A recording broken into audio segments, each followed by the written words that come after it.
اس کو گلے لگانا پڑتا ہے۔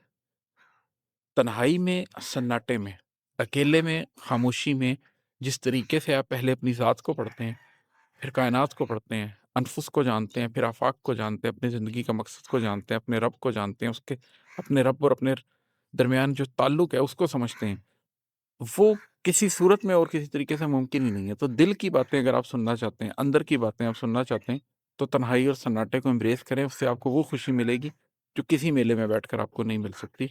تنہائی اور سناٹے میں خوش تھا میں، دل کی باتیں سن پاتا تھا، بہتر تھا ہے کہ اب بھی تو بیٹھے ہیں بازی ہار کے لوگ،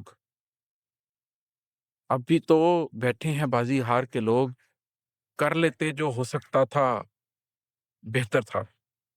دیکھیں اینڈ میں بازی تو سب لوگوں نے ہارنی ہے، آخر تو سب کے لیے لحد ہے، آخر میں تو سب نے موت کو امبریس کرنا ہے۔ تو اس سے پہلے انسان اگر کچھ نہ کچھ کر لے، ہاتھ پہ ہاتھ دھر کے بیٹھنے سے بہتر ہے کوئی نہ کوئی کاوش انسان کر لے۔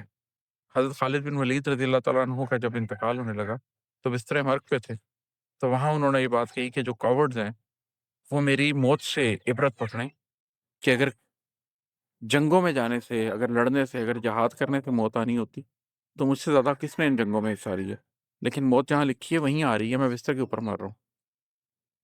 تو جہاں پر موت نے لکھا ہونا ہے، موت نے اسی جگہ پر آنا ہے۔ وہ چے گویرا کا بڑا مشہور کوٹ ہے کہ I have seen the graves of people who were afraid of dying۔ میں نے ان لوگوں کی قبریں دیکھی ہیں کہ جو موت سے خوف کھاتے تھے۔ تو آخر میں بازی تو ہارنی ہے، آپ کو وہ کوشش تو کرنی چاہیے جو آپ کر سکتے ہیں۔ اس کوشش کو نہ کرنے کی تو کسی بھی قسم کی ریزننگ دی نہیں جا سکتی۔ اب بھی تو بیٹھے ہیں بازی ہار کے لوگ، کر لیتے جو ہو سکتا تھا، بہتر تھا، اور ہے کہ سانسوں کا آزار بدن پر حاوی تھا، سانسوں کا آزار بدن پر حاوی تھا، قلب مگر جاری رہتا تھا، بہتر تھا۔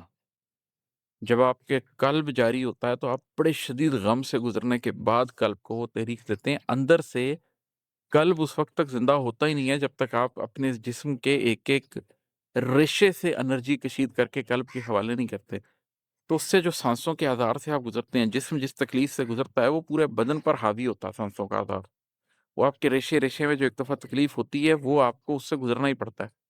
مگر اگر قلب جاری ہو تو پھر آپ جسم کی اس تکلیف سے گزر جاتے ہیں۔ روح کی زندگی کی خاطر جسم کی تکلیف برداشت کی جا سکتی ہے، تو سانسوں کا آزار بدن پہ حاوی تھا، قلب مگر جاری رہتا تھا، بہتر تھا۔